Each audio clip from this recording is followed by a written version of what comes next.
Good morning plus two class.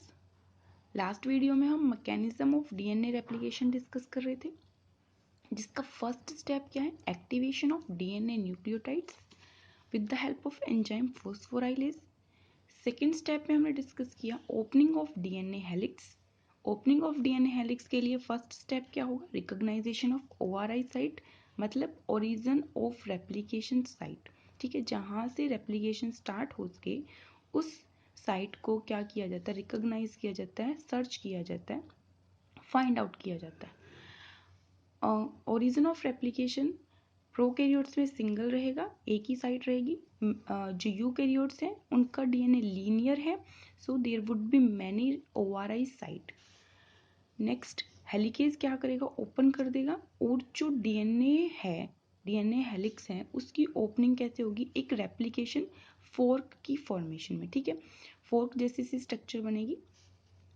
Then हमने discuss किया topoisomerase और सिंगल स्ट्रैंडेड बाइंडिंग प्रोटीन, जो कि टेंशन रिमूव करेगा और ये होल्ड करके रखेगा, स्टेबल बना के रखेगा दोनों सेपरेटेड स्ट्रैंड्स को। देन थर्ड स्टेप बहुत इंपॉर्टेंट है, प्राइमर फॉर्मेशन। प्राइमर इनिशिएटर है, डीएनए रेप्लिकेशन को इनिशिएट करेगा। प्राइमर क्या होता है, डीएनए डिपेंडेंट आरएनए पॉलीमरेज है, जो कि 6 to 8 आरएनए न्यूक्लियोटाइड्स का जो प्राइमर है उसको ऐड करेगा चेन पे। ठीक है, प्राइमर कहाँ ऐड होगा, किस डायरेक्शन में ऐड होगा, ये पॉइंट बहुत बहुत इंपॉर्टेंट है। सो प्राइमर जो है वो ऐड होगा 3' to 5' वाली जो स्ट्रैंड है उस पे। ठीक है, सो प्राइमर ऐड हुआ है 3' to 5' डायरेक्शन में, बट जो चेन फॉर्मेशन है वो कैसे रहेगी, 5' to 3' रहेगी ऑलवेज। ठीक है, तो हमारा मेन टारगेट क्या है कि चेन की फॉर्मेशन हो 5' to 3' डायरेक्शन में। We have to follow this restriction, हमें ये फॉलो करना ही पड़ेगा।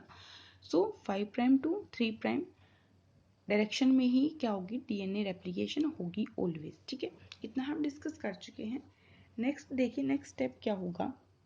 अब जब ये प्राइमर ऐड हुआ है, ठीक है, प्राइमर दोनों स्ट्रैंड्स पे ऐड होगा, तो ये जो रेड पॉइंट दिखाया मैंने ये प्राइमर है, और ये क्या है, डीएनए के न्यूक्लियोटाइड्स ऐड होंगे आफ्टर एडिशन ऑफ प्राइमर। ठीक है, प्राइमर ने क्या किया है, इनिशिएट कर दिया है डीएनए रेप्लिकेशन को।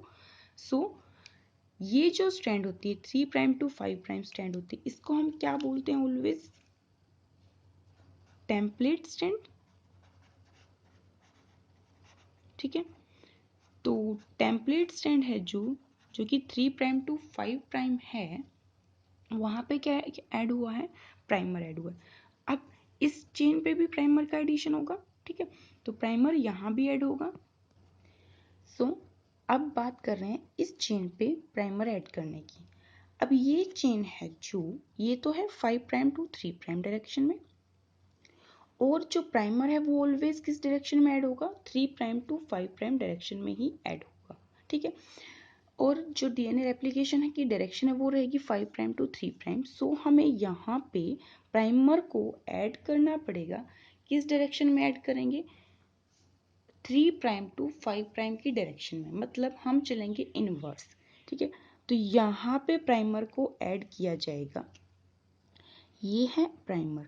ठीक है, यहाँ प्राइमर ऐड हो गया, तो प्राइमर जब ऐड हुआ है 3' वाली स्ट्रैंड के सामने ऐड हुआ ना, तो 3' वाला अभी तो इतना स्ट्रैंड ओपन हुआ है, इसको तो हम कंसीडर ही नहीं करिए, तो ओपन ही नहीं हुआ है, तो इतना पार्ट हुआ ओपन, तो इतना पार्ट ओपन हुआ था, तो इस 3' एंड पे प्राइमर जाके ऐड हो गया। अब प्राइमर का ये हिस्सा क्या रहेगा, 5' और ये हिस्सा क्या रहेगा, 3'। ठीक है, तो दोनों की दोनों चेन्स है जो वहाँ पे प्राइमर 3' to 5' डायरेक्शन में ऐड होगा ऑलवेज, ये बात आप रिमेंबर रखेंगे। अब यहाँ पे डायरेक्शन क्या रहेगी, 5' to 3', किसकी फॉर्मेशन की, डीएनए की चेन फॉर्मेशन की।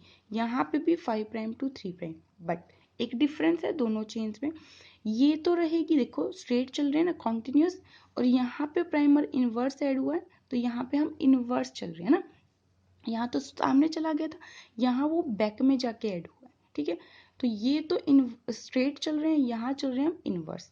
ये वाली स्ट्रैंड कौन सी होती है, जो 5' to 3' डायरेक्शन की होती है, वो होती है नॉन टेम्पलेट स्ट्रैंड, ठीक है। तो नॉन टेम्पलेट स्ट्रैंड पे इनवर्स डायरेक्शन में जाके जो प्राइमर है वो ऐड हुआ है। अब प्राइमर ऐड हुआ इनवर्स डायरेक्शन में, नेक्स्ट स्टेप क्या होता है, फोर्थ स्टेप हम डिस्कस कर रहे हैं। फोर्थ स्टेप में क्या होगा, स्ट्रैंड इलोंगेशन। क्या होगा, स्ट्रैंड इलोंगेशन। स्ट्रैंड इलोंगेशन का मतलब क्या है, डीएनए पॉलीमरेज 1 आएगा, ठीक है। डीएनए पॉलीमरेज का काम क्या होगा, सबसे पहले वो इस प्राइमर को रिमूव करने का काम करेगा। क्या कर रहा है, प्राइमर को रिमूव कर रहा है, ठीक है। और दूसरा काम क्या कर रहा है, वो डीएनए के न्यूक्लियोटाइड्स को ऐड करेगा। तो डीएनए के न्यूक्लियोटाइड्स का क्या किया जा रहा है, addition with the help of DNA polymerase 1। तो इसी से क्या होगी, स्ट्रैंड इलोंगेट होगी, लॉन्गर होती जाएगी। तो ये काम किया जा रहा है, ठीक है।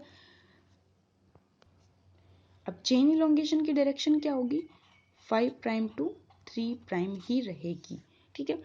अब जो सारे स्टेप्स हैं वो साइमल्टेनियसली चल रहे हैं, ठीक है। सारे के सारे स्टेप्स, हेलिकेज क्या करता जा रहा है, फर्दर ओपनिंग करता जा रहा है, और जो प्राइमर है वो ऐड होता जा रहा है, और स्ट्रैंड क्या है, फिर इलोंगेट होती जा रही है, ठीक है।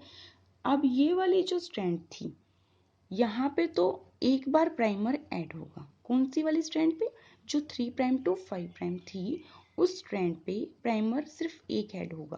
बट जो हमारी डिसकंटिन्यूअस स्ट्रैंड है,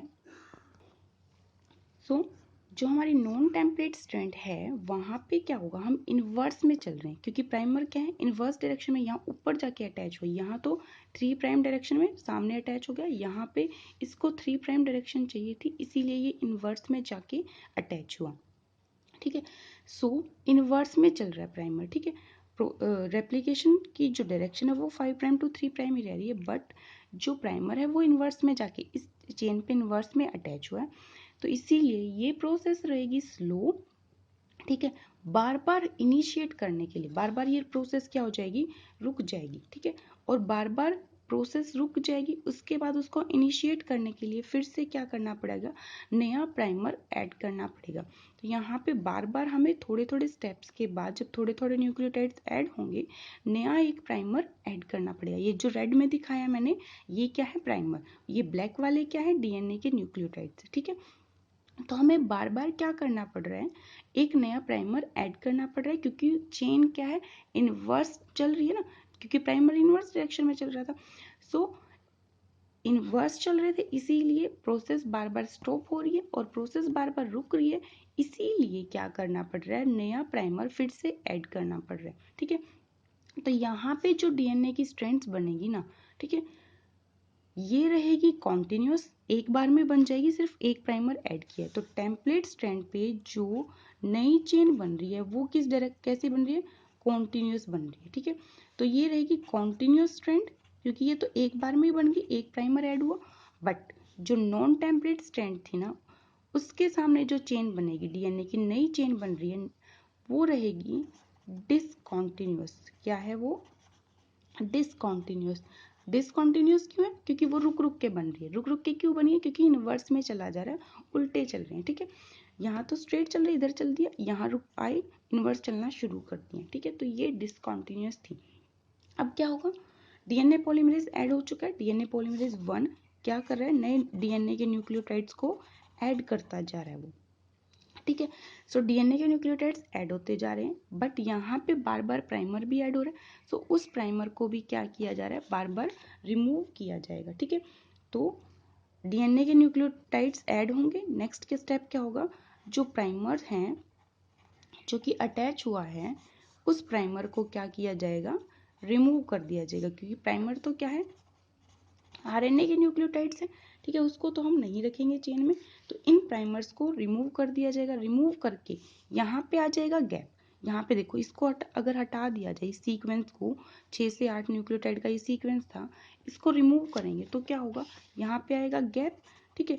उस गैप में क्या होगा, डीएनए पॉलीमरेज 1 है जो वो डीएनए के न्यूक्लियोटाइड्स को ऐड कर देगा, ठीक है। तो डीएनए के न्यूक्लियोटाइड्स क्या किए जाएंगे, फिर से ऐड कर दिए जाएंगे इस गैप में। गैप कहाँ से है, प्राइमर के रिमूवल के बाद, ठीक है। अब इस तरह से क्या होगा, चेन इलोंगेट होना शुरू हो जाएगी। बट एक और मेन बात, जो टेम्पलेट स्ट्रैंड है ना, टेम्पलेट स्ट्रैंड की क्या होती है 3 प्राइम टू 5 प्राइम डायरेक्शन की, जहाँ पे पेरेंट जो डॉटर स्ट्रैंड बन रही है, डीएनए की नई स्ट्रैंड बन रही है, वो कैसी है, कॉन्टिन्यूस स्ट्रैंड है, ठीक है, सीधी बन रही है। तो इसके लिए एक और टर्म हम यूज करेंगे, जो टेम्पलेट स्ट्रैंड है जो कि कॉन्टिन्यूस स्ट्रैंड है, उसको हम बोल सकते हैं लीडिंग स्ट्रैंड। क्या बोल देंगे, लीडिंग स्ट्रैंड, ठीक है, लीडिंग स्ट्रैंड भी बोल दिया जाएगा क्योंकि एक कॉन्टिन्यूस डायरेक्शन में बन रही है। और दूसरी मेन बात, ये बहुत फास्ट बनेगी और ये बनेगी स्लो, ठीक है। फास्ट क्यों बन रही है, क्योंकि स्ट्रेट चलना है इसको, तो ये इन्वर्स चल रही है। अगर हम उल्टा चलना शुरू कर दे, बैक डायरेक्शन में जाएंगे, तो हम थोड़ा स्लो चलेंगे ना एज कम्पेयर टू हम स्ट्रेट चल रहे हैं। तो यहाँ पे भी इस चेन के साथ भी ये हुआ है, ये डिसकॉन्टिन्यूस है क्योंकि ये इन्वर्स चल रही है। दूसरी मेन बात, अब इन्वर्स चल रहे हैं तो टाइम ज़्यादा लेगी, टाइम ज़्यादा लेगी, तो इसलिए स्ट्रैंड को हम क्या बोल रहे हैं, लैगिंग स्ट्रैंड बोल रहे हैं। क्या बोला जा रहा है, लैगिंग स्ट्रैंड। लैगिंग स्ट्रैंड क्यों बोल रहे हैं, क्योंकि ये पीछे रह गई है, धीरे बनी है। लीडिंग स्ट्रैंड क्यों बोल रहे हैं, क्योंकि ये जल्दी से बन गई और ये धीरे बनी थी, इसीलिए इसको क्या बोल रहे हैं हम, लैगिंग स्ट्रैंड बोल रहे हैं। इसके कंपेयर में ये वाली चेन बाद में बनी है। तो नॉन टेम्पलेट स्ट्रैंड के सामने जो चेन बनी है वो डिसकॉन्टिन्यूस है और वो लैगिंग भी है, ठीक है। अब दूसरी मेन बात, यहाँ पे जो डीएनए बनेगा, वो डीएनए की जो स्ट्रैंड बनेगी वो स्ट्रेट एक चेन बनेगी। यहाँ पे जो स्ट्रैंड बन रही है वो फ्रेगमेंट्स में बनेगी। क्या है, वो छोटे छोटे फ्रेगमेंट्स में बनेगी, पीसीज बनेगी ना। देखो थोड़े से थोड़े टाइम बाद क्या हो रहा है, आरएनए प्राइमर को ऐड करना पड़ रहा है, तो यहाँ पे जो चेन है वो पीसीज में बनी है, ठीक है, ठीक है। इन फ्रेगमेंट्स को हम क्या बोलते हैं, इन फ्रेगमेंट्स के लिए एक बहुत इंपॉर्टेंट टर्म है ओकाजाकी फ्रेगमेंट्स, ठीक है। तो चेन कैसी बनी है, फ्रेगमेंट्स है उसके पास, और इन फ्रेगमेंट्स को हम क्या बोल रहे हैं, ओकाजाकी फ्रेगमेंट्स बोल रहे हैं, ठीक है। और इन ओकाजाकी फ्रेगमेंट्स वाली चेन को हम क्या बोल सकते हैं, लेगिंग स्ट्रैंड भी बोल देंगे।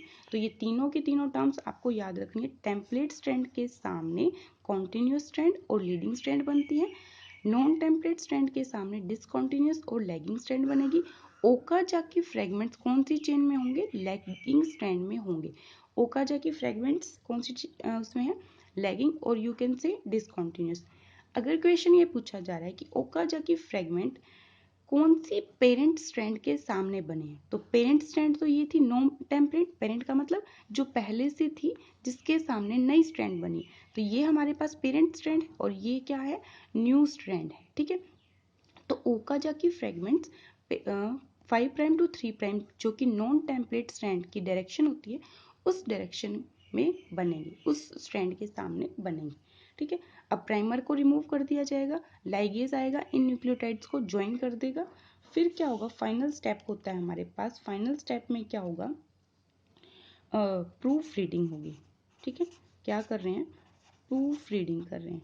प्रूफ रीडिंग के लिए मैंने आपको बताया था डीएनए पॉलीमरेज है जो थर्ड, जिसकी 3 यूनिट बताई थी, अल्फा, बीटा 2 और एप्सिलॉन। अल्फा कर रही है डीएनए पॉलीमरेज की हेल्प न्यूक्लियोटाइड्स को ऐड करने के लिए, डीएनए के न्यूक्लियोटाइड्स को ऐड करने के लिए, ताकि चेन क्या हो पाए, इलोंगेट हो सके, लंबी हो सके।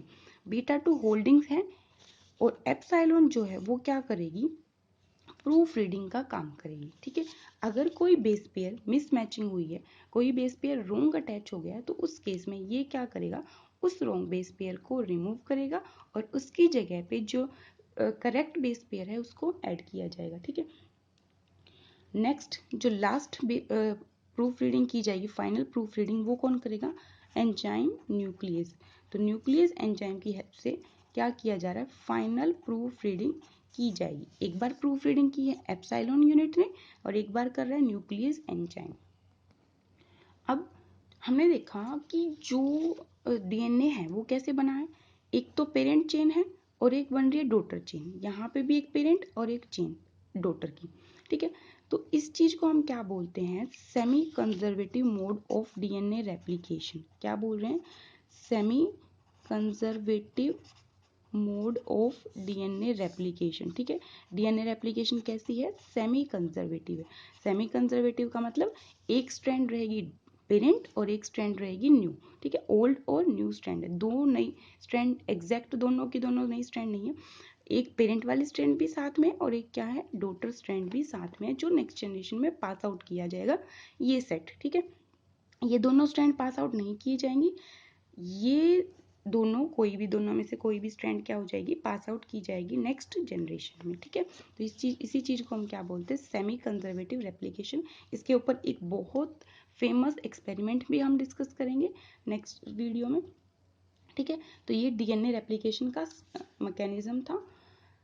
सबसे इम्पोर्टेंट बात जो आपको याद रखनी है वो इन स्ट्रैंड्स के बारे में है कि डायरेक्शन क्या है, किस चीज को हम कॉन्टिन्यूअस बोल रहे हैं, किसको डिसकॉन्टिन्यूअस बोल रहे हैं, लीडिंग लैगिंग स्ट्रैंड क्या है, ओकाजाकी फ्रेगमेंट्स है। ठीक है, और कुछ साइंटिस्ट हैं जिन्होंने बहुत इम्पोर्टेंट, बहुत अच्छा वर्क किया है डीएनए और रेप्लिकेशन से रिलेटेड।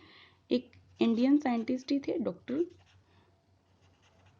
हरगोविंद खुराना, जिन्होंने क्या किया था, इन विट्रो में, इन विट्रो का मतलब क्या होता है, लैब कंडीशंस ना, इन विवो का मतलब क्या होता है, जो लाइव कंडीशंस होती है, हमारी बॉडी की बात कर रहे हैं हम। इन विट्रो का मतलब क्या है, लैब कंडीशंस में इन्होंने क्या किया था, सिंथेसिस ऑफ डीएनए, डीएनए की स्ट्रैंड की फॉर्मेशन की थी विदाउट टेम्पलेट। ठीक है, बिना टेम्पलेट स्ट्रैंड के इन्होंने डीएनए के जो न्यूक्लियोटाइड्स हैं उनसे डीएनए की नई चेन की फॉर्मेशन की थी। इसके लिए इनको नोबेल प्राइज भी मिला था। ठीक है, एक बायोकेमिस्ट थे डॉक्टर हरगोविंद खुराना, और एक तो इन्होंने क्या किया, विदाउट टेम्पलेट, एक और इन्होंने काम किया है विद टेम्पलेट, डीएनए की फॉर्मेशन की है, डीएनए स्ट्रैंड्स की फॉर्मेशन की है। तो दो काम किए डॉक्टर हरगोविंद खुराना ने, without template synthesis of DNA, with template DNA की सिंथेसिस की है। ठीक है, तो ये टॉपिक यहीं फिनिश करते हैं। इस टॉपिक को बहुत अच्छे से आप देखेंगे, कंसंट्रेशन के साथ, फोकस के साथ, इम्पोर्टेंट टॉपिक है। आज के लिए हम बस इतना ही करेंगे।